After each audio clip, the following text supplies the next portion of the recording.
কিন্তু পুলিশের যে লোক, পুলিশও কিন্তু এসেছেন এখানে, পুলিশের লোকজন শুধু তাই নয়, এখানে লাশটিও রয়েছে, লাশটিও স্থানীয় লোকজন দেখছেন, এখানে মানুষজন দেখছেন এবং তার যে পরিচয় সেটি কিন্তু শনাক্ত করার জন্য চেষ্টা চালাচ্ছে।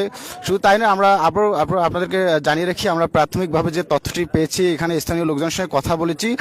আজকে লালমনিরহাটে বর্তমান সময়ের যে জনপ্রিয় বক্তা রয়েছেন মিজানুর রহমান আজারি, তার যে ওয়াজ মাহফিল সেটি ছিল, সেখান থেকে ফেরার পথে এই রাজ নামের যে যুবক, তিনি কিন্তু হাজরানি এলাকায় আসলে এখানে যে একটি বগি রয়েছে, বগির মাঝখানে পড়ে যায়। তিনি কিন্তু ট্রেনের ছাদে ছিলেন, যার কারণে ট্রেনের ছাদ থেকে ঝাঁকুনি খেয়ে কিন্তু রেল লাইনের বগির যে মাঝখানে সেখানে পড়ে যায় এবং পড়ে যাওয়ার পর রেল লাইনের পড়ে গেলে সেখানে ট্রেনটি কিন্তু তার উপর দিয়ে চলে যায়, যার ফলে এখানে তার কিন্তু হাত এবং শরীরের বিভিন্ন অংশ কিন্তু ছন্ন বিচ্ছিন্ন হয়ে যায়।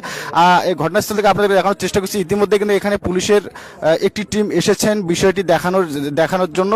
পাশাপাশি আমরা স্থানীয়দের সঙ্গে কথা বলেছি, তার পরিবারের কয়েকজনও এসেছিলেন এখানে, তার যে নিথর দেহ সেটি কিন্তু শনাক্ত করেছেন।